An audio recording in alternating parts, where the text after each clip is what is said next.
Hey, Joshua, how you doing? I'm doing great. How are you? I am doing awesome. Happy Monday to you.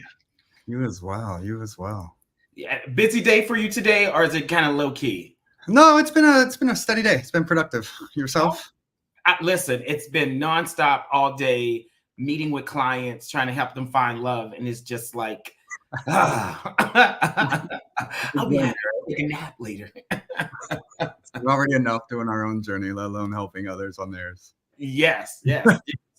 So I'm so happy to have you as a guest. I know we've been talking for a while, and during our conversation, we were just having some just talking about like finding your core self.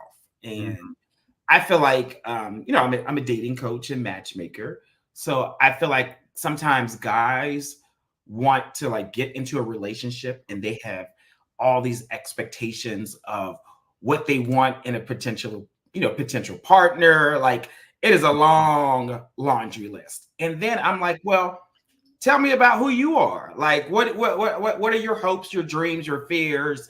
Like what's the core of you? And they're kind of silent.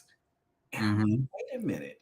You have all these expectations of the other person, but you can't articulate who you are. So I think this is a perfect conversation to have. Tell me, like, what are your thoughts about finding your core self, and why is it so important? Yeah, well, I think kind of like what you just pointed out.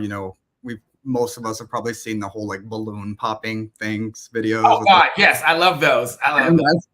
It's always like they know what they want. But then when the question flips and like, who are you? There is kind of like that moment of silence. And I think you use great words with the, what they expect in a partner. And I think anytime that word expectation is there, I think it's very crucial to look at what that list is that you want in the partner and reverse it, because usually that's what you need to find in yourself first. Because then when you have those expectations, a lot of these relationships aren't working out because that person isn't able to fill you up. But it's not their job to fill you up. Yes. Yeah. I do think people expect, like you say, their partner to like meet all these needs or to fill you. One of the things when I got married to my husband, we didn't do like the traditional wedding where we had like the vows that come from the Bible or wherever they come from, right? We did our own vows, and what I told him is that I promised to put myself first. I promised to fill into me so that I can be a good husband. Like there's no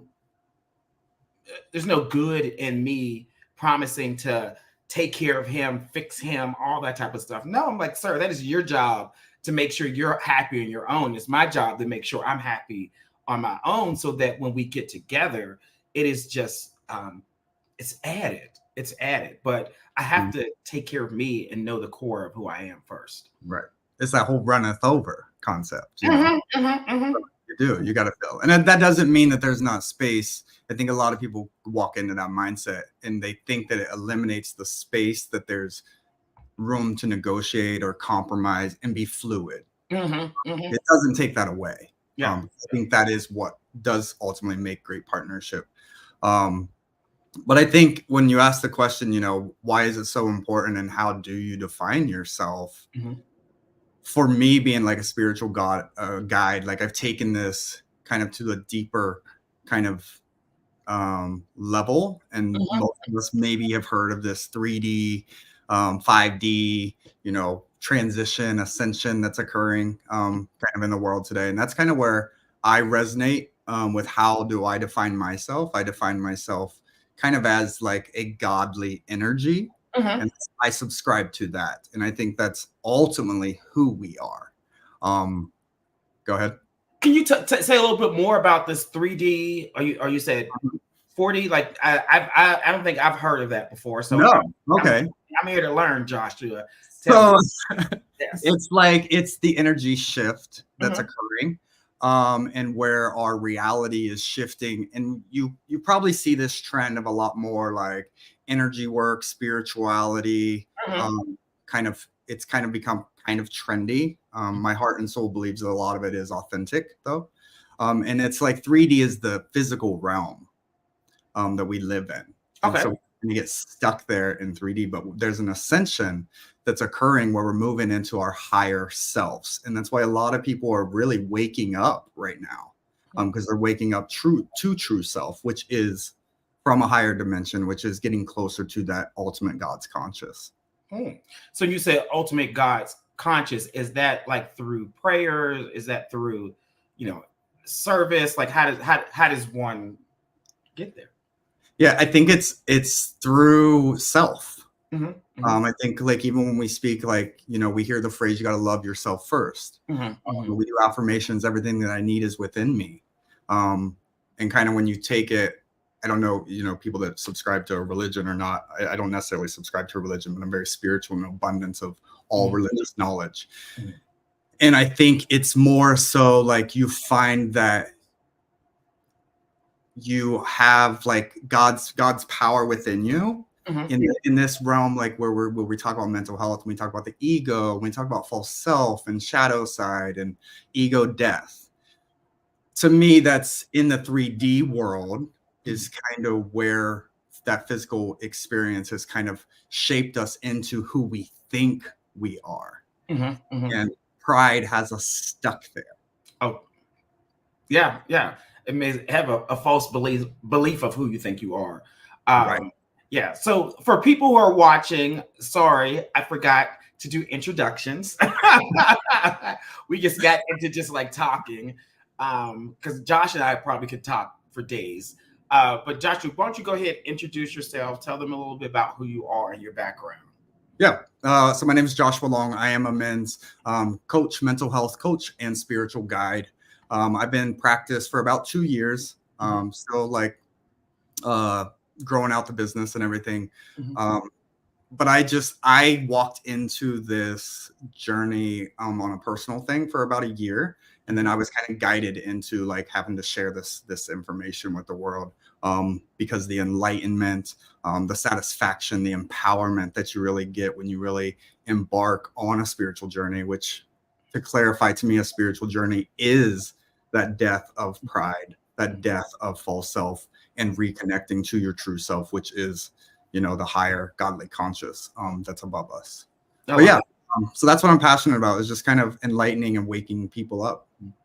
And do you work with guys like in your state, in the country, or the world? Like tell people like a little more. So I work anywhere, remote. Most of my stuff is Zoom, via Zoom. So I work with anywhere. I do men's transformation, ideally, and I focus on that because I think there's a lot of mental health resources for women.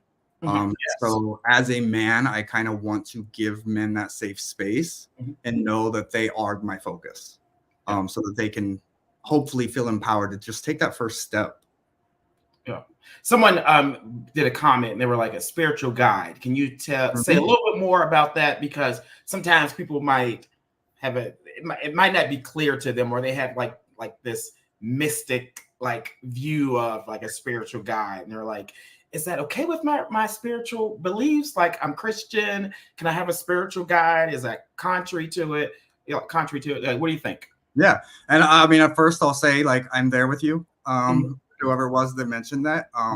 myself, actually, in my journey, I had a lot of false beliefs and blocks up around even including it in my title because of that whole like woo woo, will I be accepted? That fear of not being abundant and all that. So to me, like I said, spirituality is really just the journey of reconnecting to your authentic self. So as a spiritual guide, what I'm here to help you do is, like we just mentioned, get through that pride. Understand that like you don't have to like drop the pride of thinking you know who you are. Step into the enjoyment and the adventure of figuring out who you actually are. So we I guess help work through that pride, that fear, that shame, understanding that there is no shame. And that's where I say mental health with spirituality, because it all starts mental.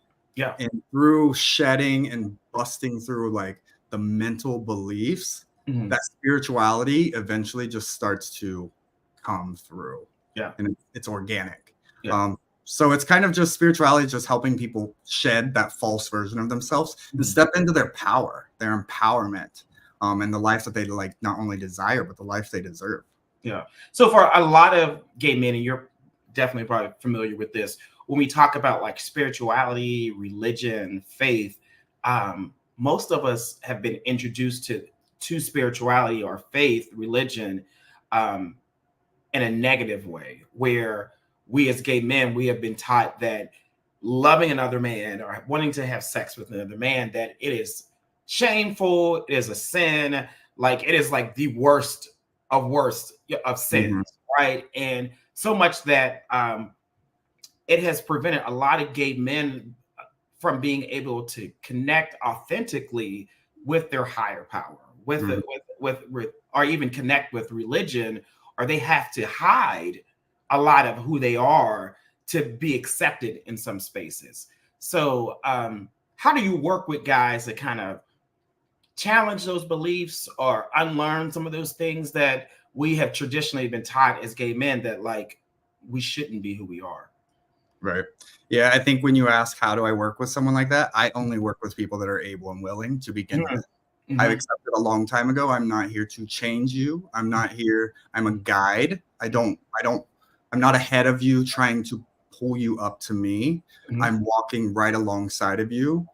So initially, if you want it and you want to do the work, then you'll be receptive to the information that I have to give you. And through the process, you will walk into that enlightenment. Yeah. But it does take the able willingness in the beginning to do the work. I can't do it's just like in these relationships. A lot of people get in relationships because they have a wound that they got to fix people or people pleaser in order to be loved.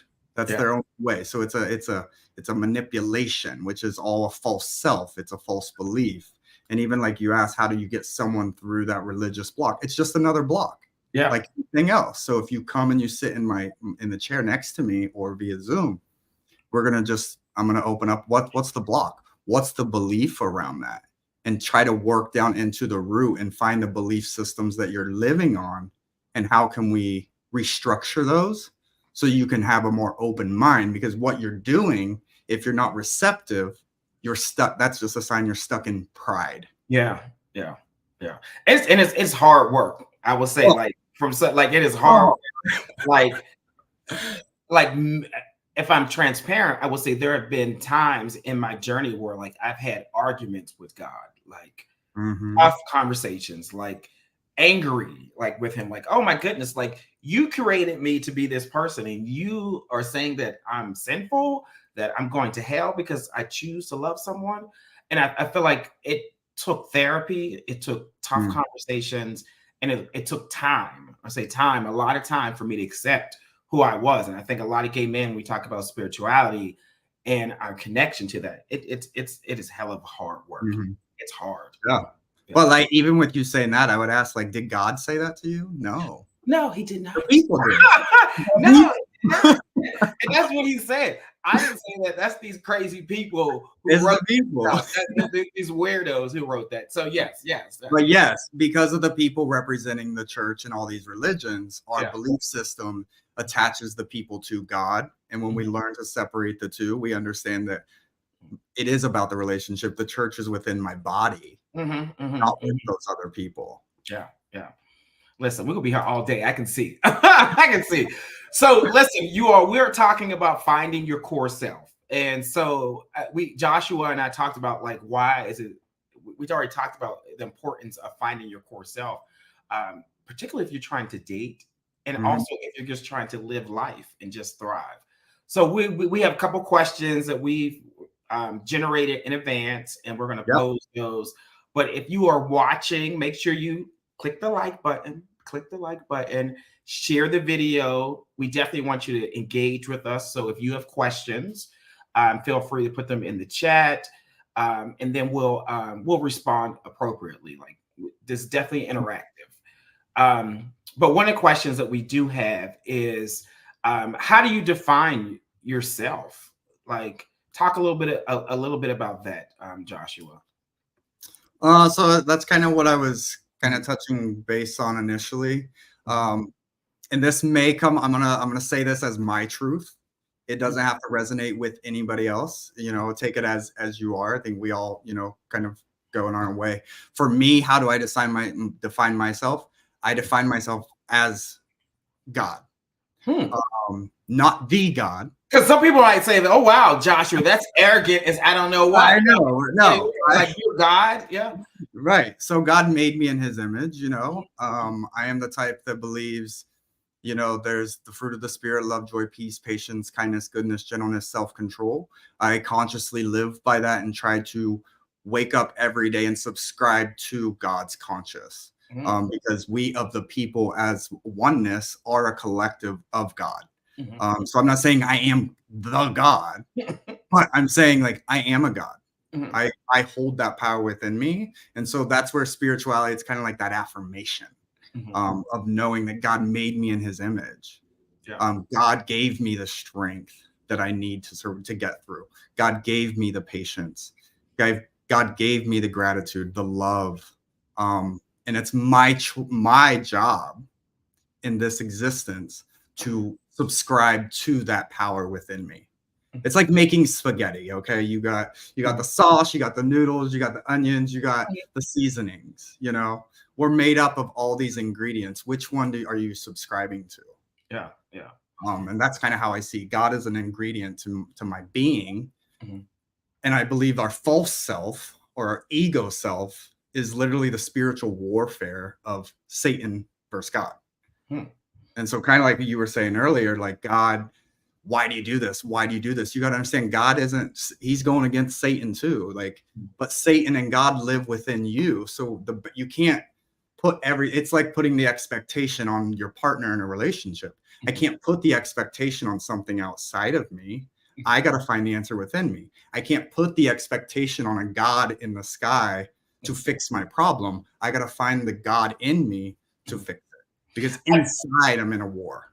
Yeah. I think a lot of people, to your point, like they treat their higher power or God as a genie, where you're like, "Hey, do this for me." Like I'm gonna pray for this. I'm gonna fast so you can do this. I'm gonna not do this so you can grant me blah blah blah, or you can bless me.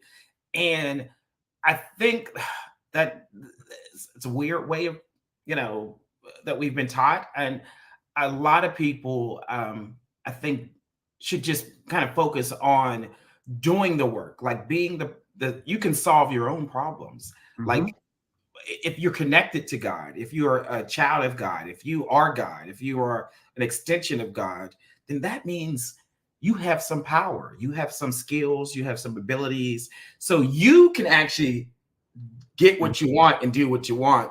And there's freedom of choice. And instead of relying on a God to fix things for you, I don't want to say like you shouldn't still pray and ask God for things, right? I have a different belief in where there are times I may ask God for things, but it's more so of me having a conversation with a higher power, with my God. And it's not saying, "Hey, do this, do this, do this." It's, "No, I love you. Thank you for this. What are your views about this? Like, I'm asking God questions. Right. Like, what do you think about this? And waiting for responses. But I think that's I think we treat God as a genie instead of us being the ones that can fix our own problems. Yeah. Yeah. I think it just boils down to, even if you look at us as individuals, and we can look at ourselves as individuals, and we speak in mental health, that we live outside of ourselves. That simple statement. Religion on a larger, bigger concept is the same. It's the same principle at a different level.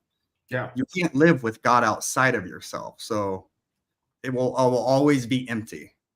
I like that. I like that. There's another question that you had posed in it. It says, do you believe there's a different dynamics to who we are? Yeah.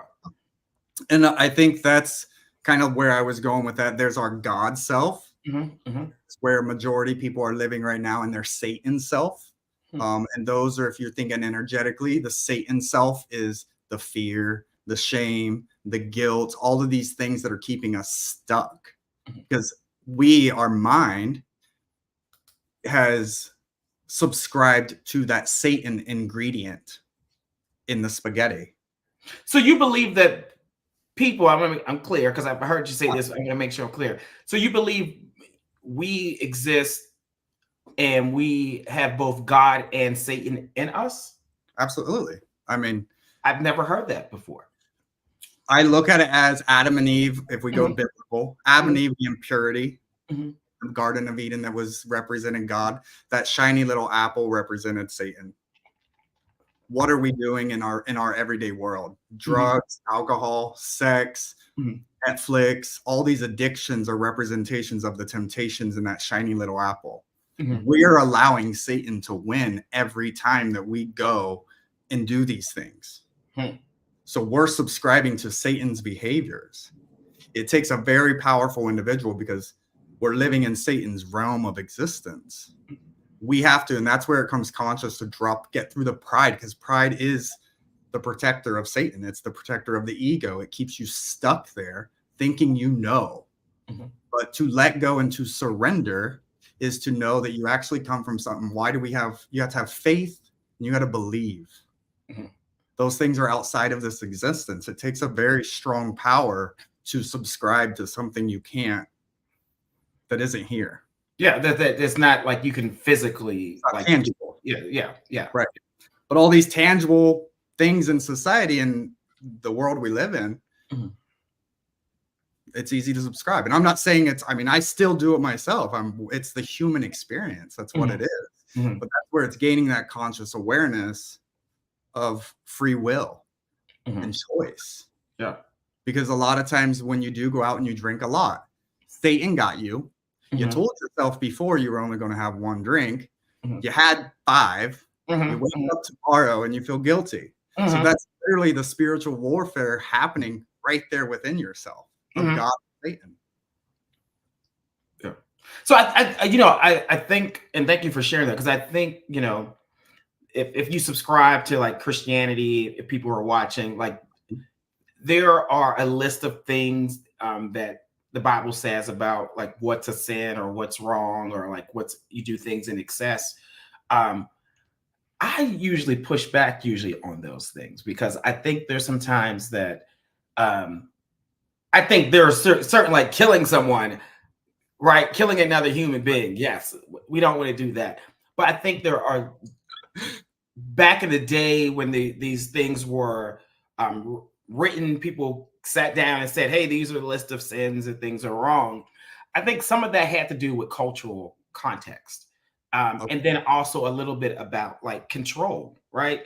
Like, so I always question when people say this is a sin. I'm like, well, who said it's a sin? And why is it a sin? Because having sex with another man apparently was, if the way people interpret it is a sin. So I'm like, no, that's actually not what the text actually talks about. And it was reserved for a certain group of people. And, it was in that time, that's what they came up with. So I always push back, or let me say push back. I ask questions about when people say, oh, this is a sin. I'm like, well, why is it a sin? Right. And I think that's something we don't know, honestly. Yeah. Yeah. And even as a gay man, Mhm. in my journey, I've kind of got to the point where I don't know that it's a choice or at birth, being gay. Mhm. Um, I I think, believe God said, "Hey, Lamont, I'm creating you. I'm making you gay." Like I'm a triplet. I have two other brothers who were born with me, look just like me. He made them straight on purpose, and then he made me gay on purpose. And I think once I realized that, and I said, God wants me, to be who I am. He wants me to be with a man. He wants that is his choice. That helped me so much. It helped me so for me. I don't feel like, or I'm sorry, I don't believe that I just so happened to be gay. I think it was my destiny. It was like, hey, from the beginning, he was like, this is who you're going to be. Yeah. I mean, I can definitely see that. I think when you let go of 5D is all about energy and spiritual being. And when you understand that spirit and energy doesn't choose gender, it doesn't choose sexuality, I think you can let go of that. Yeah. That's a whole other topic, law of attraction and core energies in itself. But I do agree with that. You can come more as like, because I'm a core feminine energy. That doesn't make me gay. But through that law of attraction, there's a lot more men that are in the core masculine that kind of draw me to that. And that's not to say there's not no core masculine women, because I've in my spiritual journey met like some core masculine women, and there's a little spark inside of me happening. Like, it's not about this physical world; it's about the evolution of our spirit. Yeah, I love that. And there was another question you had posed, like, do you believe people around us affect who we are? I have my own views on that. You lead with this one. Yeah, so I think in my journey of being like who I am, and one of the beautiful things I think about being a gay man is that it has taught me that I get to create my own world. I get to create my own family. Just because someone is, a cousin, a sibling, a god brother, a god sister, fake family, I get to actually choose if I want to interact with them. I get to choose if I want them to be in my circle. And when I came out way back in college, I literally changed my entire circle of people who I was around because they were not contributing to who I wanted to be. They were not contributing to the best version of myself. So I surround myself with people who are pushing me to be a better version of Lamont. And that has, for me, has had significant influence on how I show up in the world. I get to find people who see me for my authentic self. Sometimes they love it, sometimes they hate it. But the key thing that I have found is if someone is in my circle, they are not judgmental. Like my best friend, we joke all the time.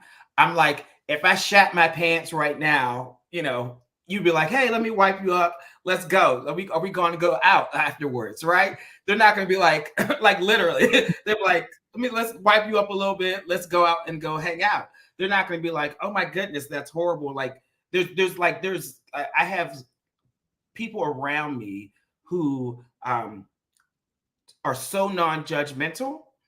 I get to show up and be myself. That's awesome. But they still push me to be a better version of myself. And so I think sometimes people have people around them who are yes men, who just say what you want to hear. No, my friends still challenge me. But the key thing for me, if you're going to be in my circle, there can be no judgment. Yeah. I agree with all that. I mean, I'm happy that you have that circle for sure, because I think it's very powerful, that healthy validation. Knowing that it's a small circle. It's a small if it's authentic, it ain't that big. Small as I don't know what. That some other people, they're associates and they know that. But like my close friends, it's a handful, literally. Yeah. And see, I'm at the point in my life where I'm rebuilding. I'm kind of coming out of like the isolation hermit and kind of stepping back into the world. because I was overwhelmed. I'm a super empath, so I just take on everybody's things, and I I think I'm at the point, or I am at the point. We'll use affirmation here. I am at the point of that discernment and understanding that people's problems are not mine to solve, and that I'm lovable without having to fix other people. Yeah, I think in our industry, our field, a lot of people are, or we attract people who want us to help them. And you're like, hey, I just want to be a friend. I don't want, I'm not working right now. Like you're like, but like because it's our nature to help, to solve, Right. to listen. There are times where we may attract people who are like really trying to seek services, and we're like, hey, we don't need to be friends, just schedule a session and we can make that happen. Yeah. Yeah, that is so true. Because usually when they ask, I get excited to share, but most of the time they're not ready to receive anyways. Yeah. Listen, I could be at a restaurant and someone will come up to me and say, hey, Lamont, I know you're that guy who does dating coaching, blah, blah, blah. I have a question. Why do you think I'm single? And I'm like, I'm literally eating a taco. And I'm with my husband eating a taco, and you want a whole session right now. No.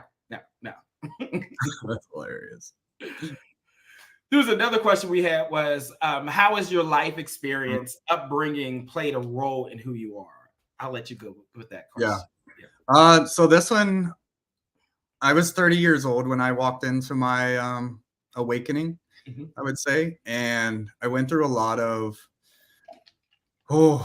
grief, a lot of guilt, because there was like this pivotal moment in my life where I realized the person I had been was actually not who I was. And I realized what I was actually doing for 30 years was actually the complete opposite that I actually wanted to do. It was like I had that moment where I realized my survival self.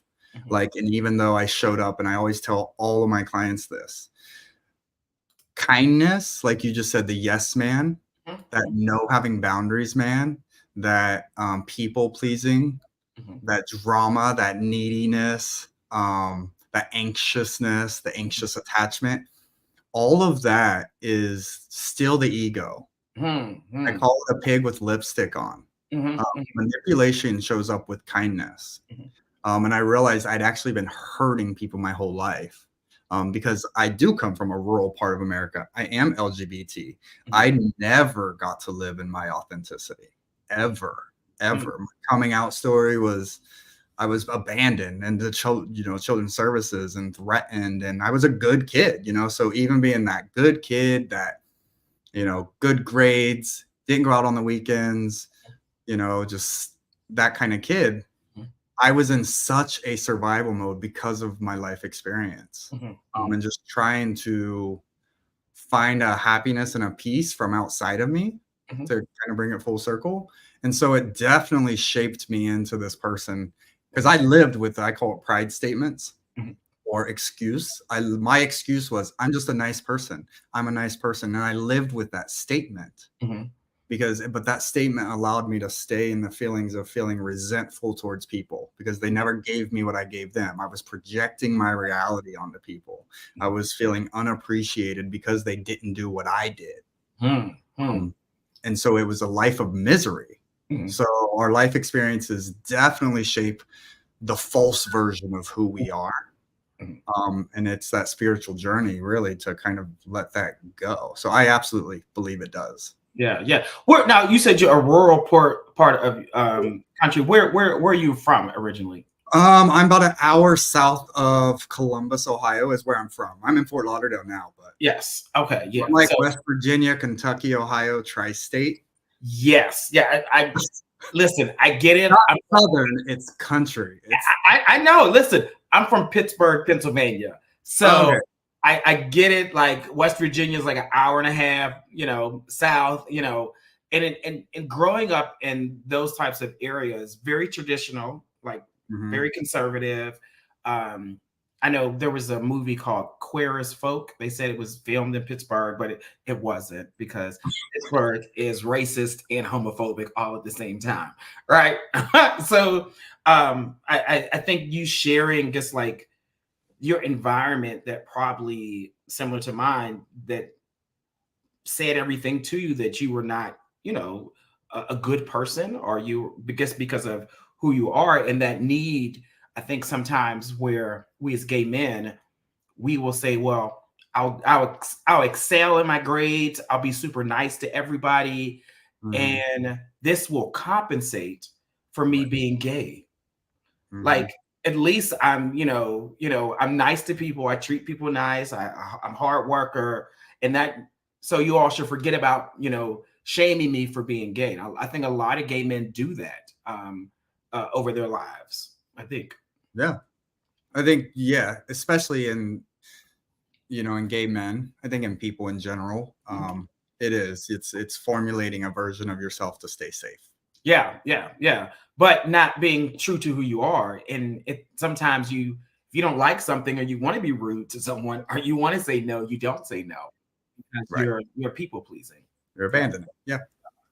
But I mean, it works the same on the opposite side, because what we're talking about is more core feminine energy. But if you look at this whole toxic masculine that's happening in society, and the pointing of the finger, and even though the toxic masculine, so to where on our side we have like almost no boundaries, people pleasing, on the opposing side it's the same frequency on the opposite side, who has almost too strong of boundaries. And you would call them selfish to the eye and to the experience, but realistically that's not who they are either, because underneath all of that behavior they're extremely lonely. They're very sad. And so it's almost like that's where my goal in my field, in this spiritual thing, is core energies are dominating mental health because they're the first to heal. They give that to them. But we need to stop pointing the finger, because the core feminines are victims. They love to point a finger. Yeah. Talk a little bit more about like what you talk about, like feminine, masculine, core energy. Because I know some people are watching and like, what is that about? Yeah, I mean, I think there's, if you go to my website at joshualongcoaching.com, and then you go to the about and then the brotherhood, I actually have, it's really just yin and yang. But sometimes, and the goal is to be balanced within the two energies. But through, I think, like you said, being sent here with what I would call a soul contract, that maybe universally on a big picture, we need more feminine energy. So God may be sending more feminine energy into our realm. But that's going to be your more nurturing type. It's just like, if you think about mothers, that would kind of be the box that we put women in as mothers. That would be more your core feminine. But I say that just to give you an example, because I don't believe in the boxes. Core feminine can exist in men. So where the core masculine is more that what we hear men should be in the box, that protector, that provider, all of those characteristics. Now, through our life experiences or our soul contract, I think, and that's kind of where we go into mother or father wounding in that sense. But I can see, like, in my sister and I, we were the type that it was like, we had to like take care of the house, do chores, like we had to earn love. Get home from school, it wasn't like, hey, how's your day? I love you. Let's talk about it. Pick your shit up. Do the chores. Then I'll give you love. Then have a conversation. But that's programming somebody that they have to. That's programming a core energy. So I gotta please before I'm loved. So my brother, he was the youngest. He was a video gamer in his bedroom. Always compared to my father. Always was talked about getting his ass whooped because he was the hellion. So he was, in his experience, isolated. So that would be the imbalanced core masculine, where it's like nobody ever cared for them. How can you sit and judge them for putting themselves first? No one ever showed them that so their only way of loving is to love themselves and manipulate and hurt people to get what they need. No one ever cared to give them what they needed. Two different behaviors underlying same problem. But through that law of attraction, that's where we come together. And more so in romantic. So romantic are usually opposite core energy imbalances. So that's the spark. Most people say that spark, run. But that spark with two conscious spiritual individuals is actually the most evolution you will ever get in your life. If you get with somebody and you feel like, oh, this just feels like friend, you're probably the same core energy. Yeah. It's so familiar. Yeah. It's the law of attraction. Yeah. So what I've heard is like typically what you lacked in your childhood, you typically overcompensate and you look for and you do in your next relationship. So like if you were someone who had parents that were not like super warm and fuzzy and Philly, all that type of stuff, when you start to raise children or when you find a partner, you overcompensate and you do more of the warm and fuzzy things. And the reverse it can be for anything. That's what I've seen and heard before. Yeah, it totally makes sense. Yeah. There was another question we had, which was like, how does your energy play a role in how we show up? And this, I think, is a good one, particularly like when you go on a date, when you build friendships, or if you're in a relationship, about like your particular energy. How does that show up? Yeah. So how does our energy play a role in how we show up? Well, I guess kind of back to what I was just saying. And even when I learned this core, because especially being a gay man, like I beat myself up with so much shame because I was always told I was feminine, I was girly, I was this. But when I learned about being a core feminine and core masculine energy, I was able to look at that. And realistically, the core feminine is the powerful one. Like, obviously we need both, but that core feminine is like badass, we'll just say. But when you eliminate the gender box around it and you look at like, you know what? I'm a nurturing man. I'm a loving man. I'm a selfless man. Like I can have all of these energies and still be a man. I eliminated that shame. But now how I show up, I own it. Now I can own, instead of running away from being a core feminine, I can stand in the power of being a core feminine. So hypothetically, we go on a date. I know my power. I know what I want to evolve and I can attract. And I'm gonna bring that loving, that nurturing energy to this man that his soul needs me. Same way his soul needs me, I expect him to show up in confidence, with an open heart, but somebody that wants to like maybe like pay for the dinner. You know, that would make me feel good as a core feminine. I think that's where the dynamics can show up, but we have to learn to appreciate the differences. Because we appreciate the differences in the honeymoon phase, but once we get into comfort, we default back to projecting our reality and expecting them to be us, and why envy is usually what tears relationships away. Apart.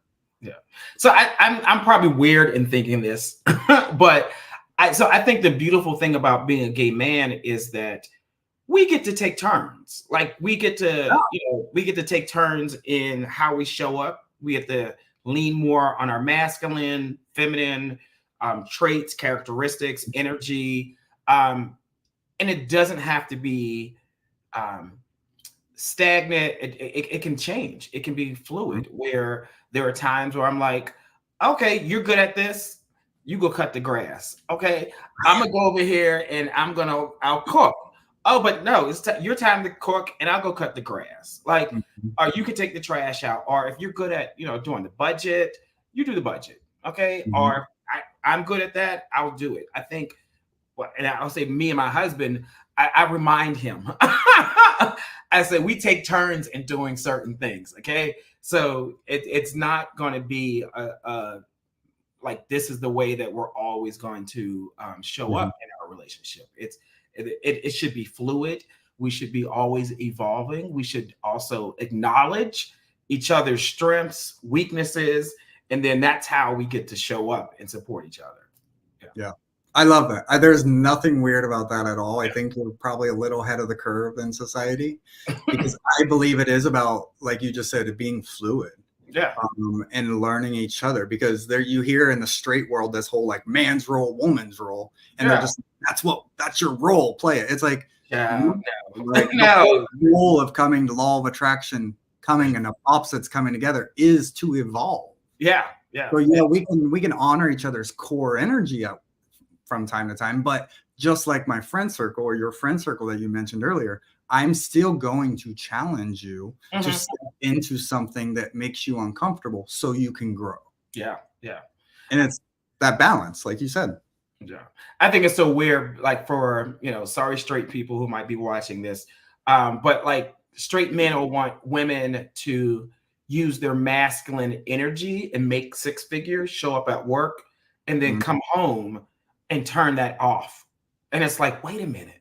You literally want her to use her masculine energy from 9 to 5.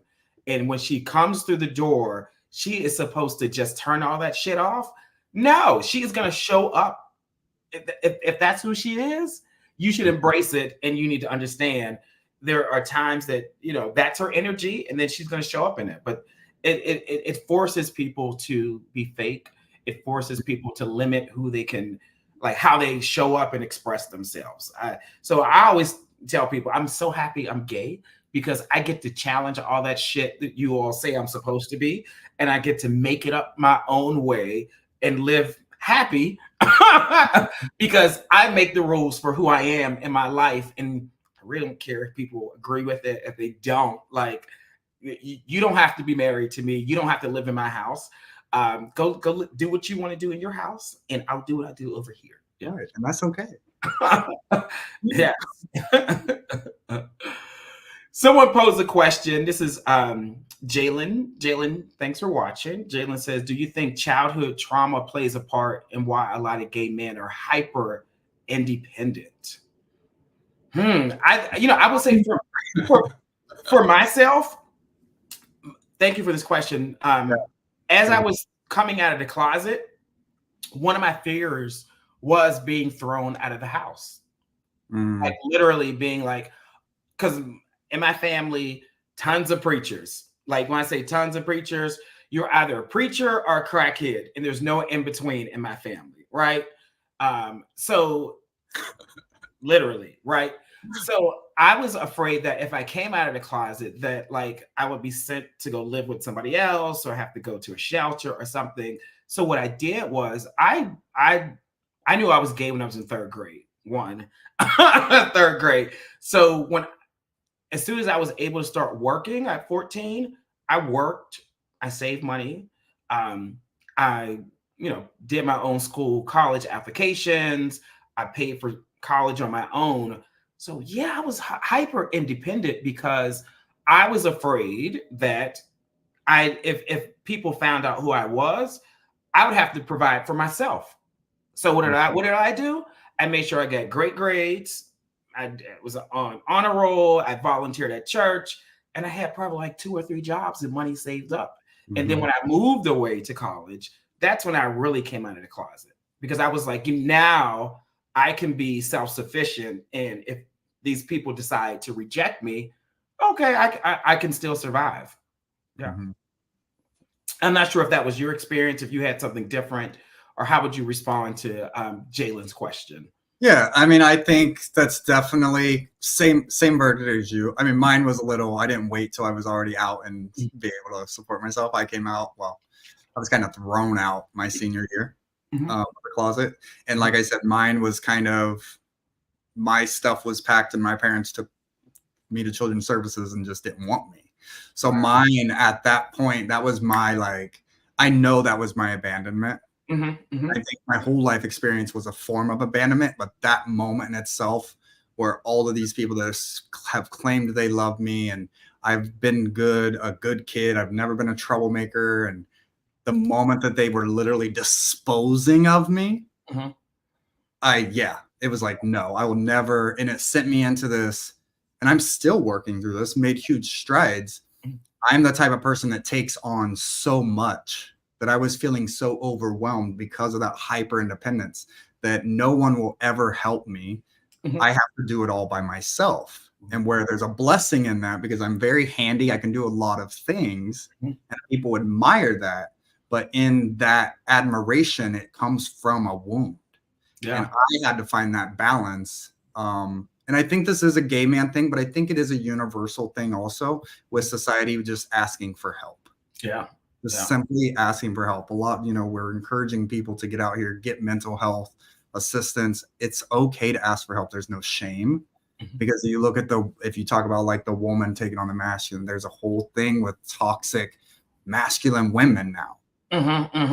They have a hyper independence because they've never had a man show up in their life to be the masculine they need. So they've had to do it for themselves. And it's the same thing with the toxic masculine. He's never had anyone to do anything for him, straight or gay. So he manipulates the world in a way that hurts people. But that's what he has to do to stay safe. Yeah.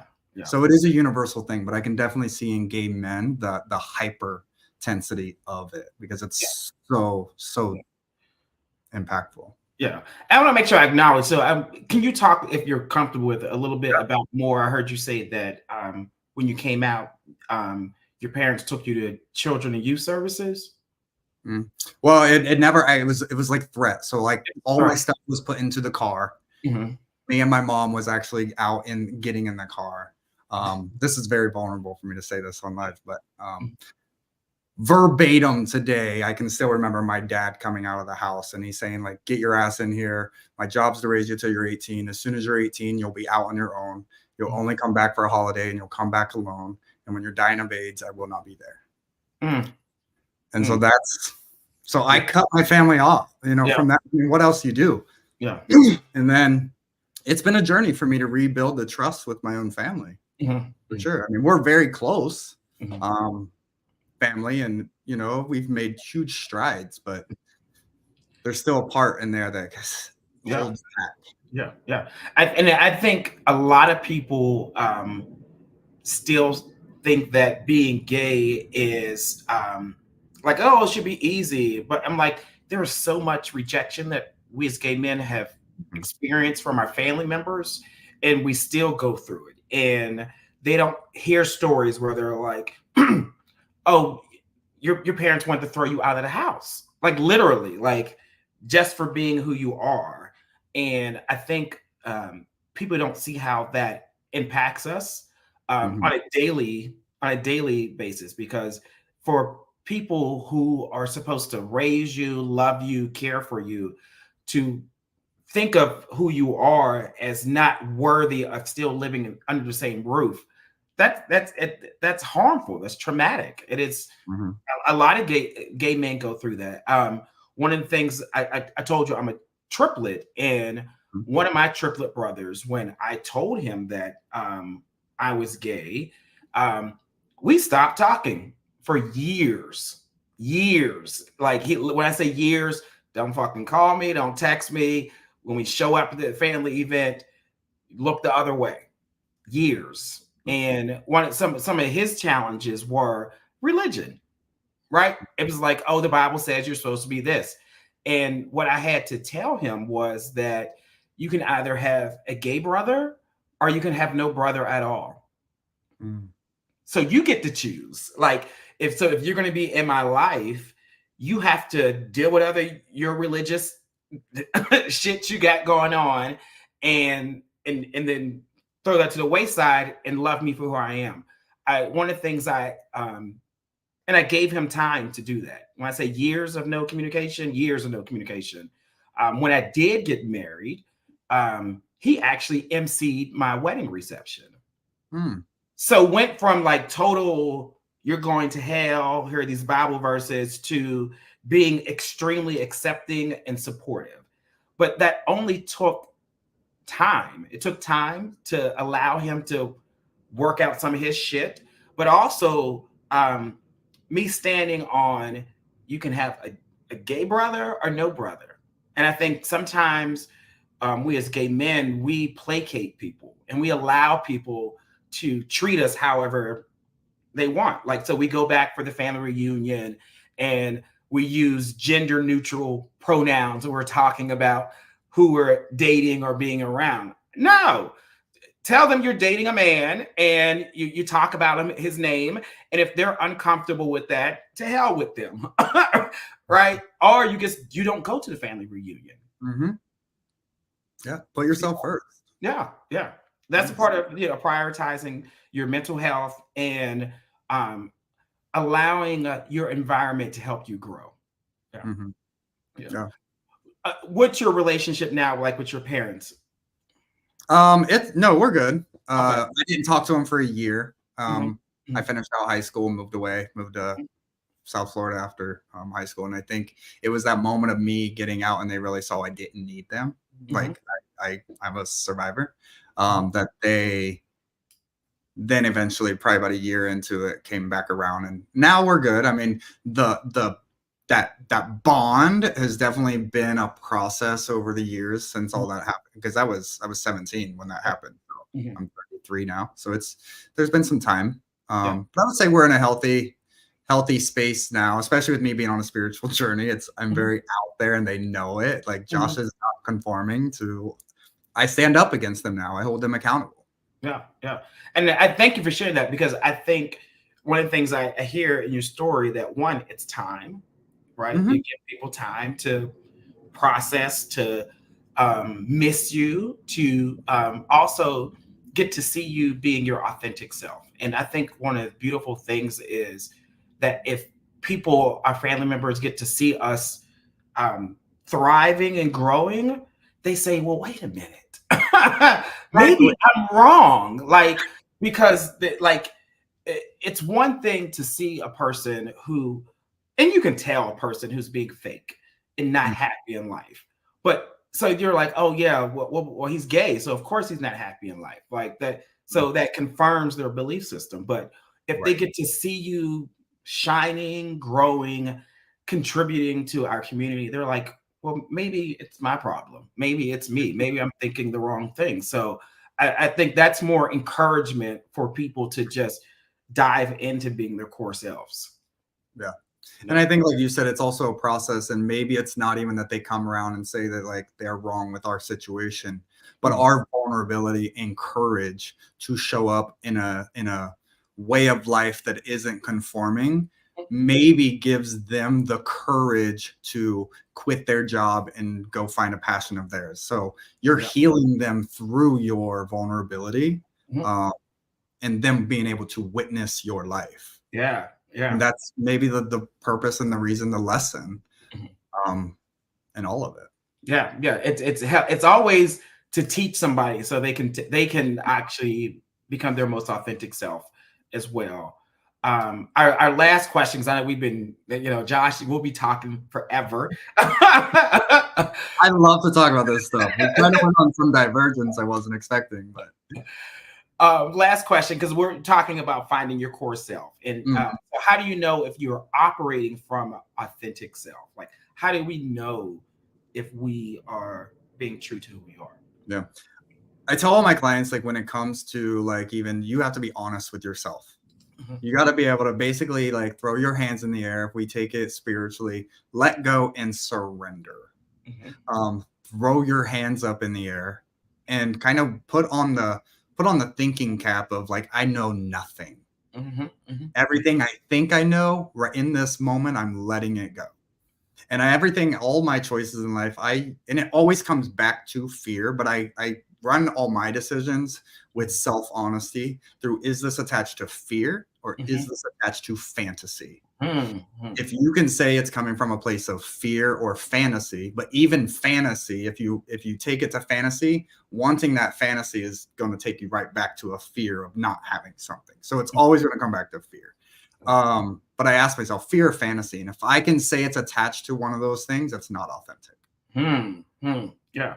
But I think sometimes there are things that we do in life that we are afraid of. Like, I'm afraid of opening a business, or afraid of being vulnerable, or afraid of whatever it is. I think for me, I lean into that because I understand, like, it's fear of failure or fear of being hurt. And one of the things that I push myself is like, okay, if you fail, you fail. Right? If you get hurt, you get hurt. That's a part of life. Like, when you look at nature things, floods happen, trees burn, they break, but they grow back. Like like you still can survive if you fail at something. You still can live if your heart is broken. So I think being your authentic self, sometimes I don't think we should run from fear. I think we should take risk, figure out like what's the foundation of who I am. And if this aligns with the foundation of who I am, then we're moving forward with it. Like we are doing it afraid, not knowing, or having to learn throughout the process. Yeah. So yeah, I agree completely. I think the way I communicated it made it sound like I'm running. You're running from the fear. So I guess if you're looking at, take your example, like I want to open a business and you said like I have a fear of doing it. If there's that fear, not opening the business is making you inauthentic. Yes.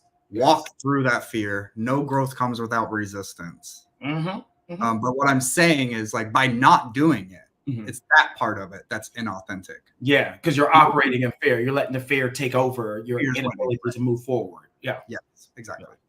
Yeah. Love that. Love it. Joshua, this has been a great conversation with you tonight.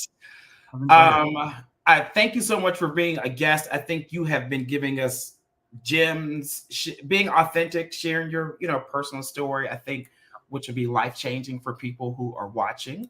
I'll make sure I'll reshare this so that people can learn from this. Tell them again, Joshua, about who you are and how they can reach out to you as well, please. Yep. So again, I'm Joshua Long, men's transformation coach and spiritual guide. If you guys want to reach out, I do sessions via Zoom, one-on-one sessions. You can get me on all social media platforms at Coach Joshua Long, or you can go to my website at joshualongcoaching.com. That's JOSHUALONG coaching.com. Or just send me an email at transformation@joshualongcoaching.com. I offer 30-minute free consultations if you just have questions about coaching, spiritual, guidance. Come sit down with me for a half hour. I would love to give you the information that you're desiring. Listen, definitely, I'll make sure I'll add that information in the description so you all can connect with Joshua. And there was this Lagi Davis says, well-needed conversation. Listen, we agree with you. Much needed conversation. Again, thank you so much, Joshua. And we'll talk soon. It's been a pleasure. Thank you. Everybody.